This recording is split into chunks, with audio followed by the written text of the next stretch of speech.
everybody, let us discuss about electrical motor drive. In this electrical motor drive, we have to know about introduction of motors.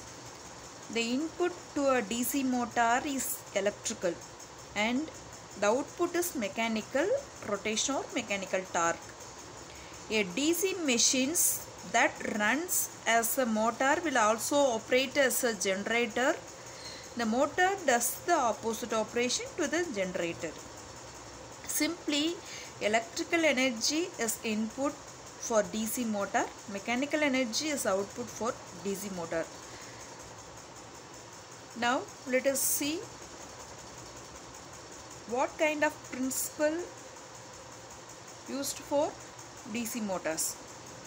The basic principle of operation: whenever current carrying conductor is placed in a magnetic field, the conductor experiences a force tending to move it.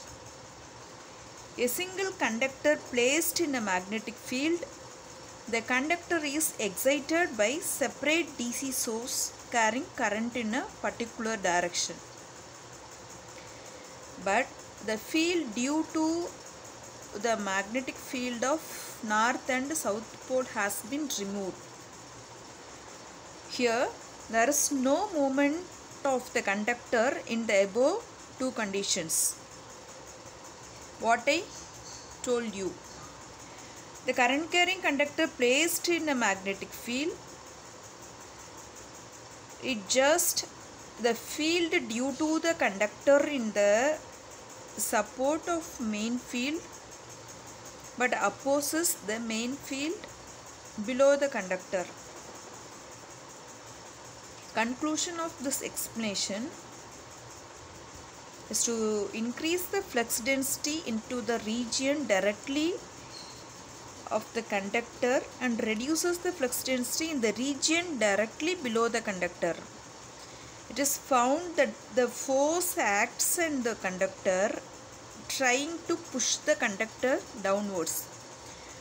Depends this principle upon we have to classify the various kind of motor. That motors are DC series motor, DC shunt motor, DC compound motor and some of other motors. Self-excited of these all are motor appears here. Apart from this self-excited DC motor, we have separately excited DC motor also. First, let us see the self-excited DC motor of shunt motor. It has two classification: electrical characteristics and mechanical characteristics. Electrical characteristics meant torque and armature current characteristics, and speed and armature current characteristics. Mechanical characteristics mean speed torque characteristics. Next, we will see torque versus armature current characteristics. This torque and armature current characteristics about DC shunt motor, that explanation always depends upon DC shunt motor running over here. In a DC shunt motor, the field winding is connected across the armature. Here, the shunt field winding has more number of turns and less cross-sectional area. That cross-sectional area called RSH, shunt resistance. This DC shunt motor having shunt resistance RSH and field resistance RA. Both resistance connected across their own. The value of RA, that means field resistance, is very less compared than RSH, quite large. The input voltage where we applied for this circuit voltage is equal to the voltage across the armature and field winding. So due to this connections concept, the torque developed by the DC motor T proportional to Ia, T is torque, Ia is armature current. In case the DC motor of field winding, excitation current is constant and the supply voltage is constant, therefore flux per pole will be constant.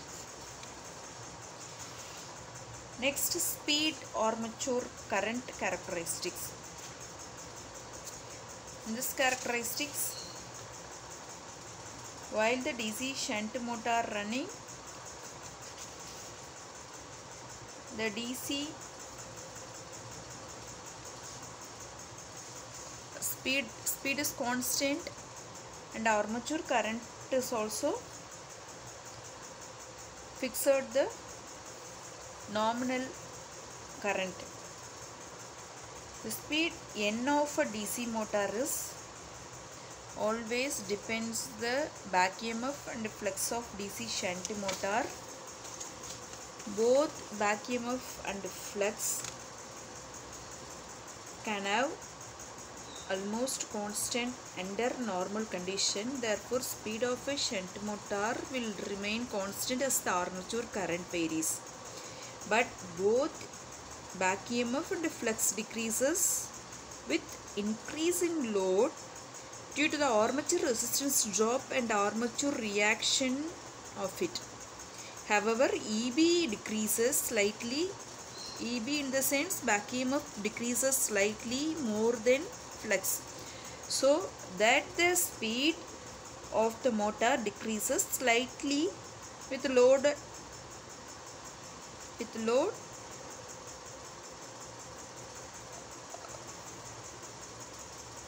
Next, the speed versus torque characteristics. These curves is obtained by plotting the values of N and T for various armature current. It may be seen that speed falls somewhat as the torque increases. From this characteristics curves, the following points are observed. There is slight change in the speed of a shunt motor from no load to full load. Hence, it's essentially a constant speed motor. The starting torque is not high because already I told torque proportional to armature current, so the starting torque is not high. Next, let us see types of electric braking. This electric braking says 3 classification. That classifications are rheostatic or dynamic braking, plugging or counter current braking or reverse current braking. Finally, you would see regenerative braking. Before that, I have to say about braking.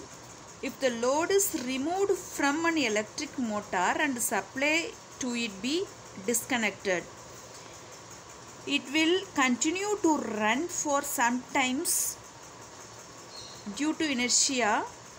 The time elapsing before it stops will be especially long if the motor is massive and will run at high speed. In fact, a quick stopping of a motor is move essentially than quick starting. If a delay in starting up a motor only causes a machinery to stand idle, where a delay in stopping a motor may result in heavy damage to equipment and even the loss of human life. So, the braking system should be reliable and quick in its action. The braking torque must be controllable. There are 2 types of braking, namely mechanical braking and electric braking. So, the mechanical braking is stored energy is dissipated as heat by a brake shoe or a brake lining which rubs against a brake drum.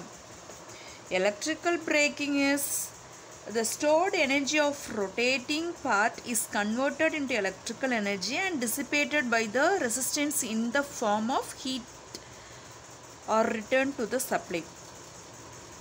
Since the motor has to function as the generator during braking, it must have suitable braking characteristics. These in the case of a train going uphill after the train has been brought to rest. It has to be prevented from moving downhill. In such case, mechanical brake are also provided for holding. Thank you.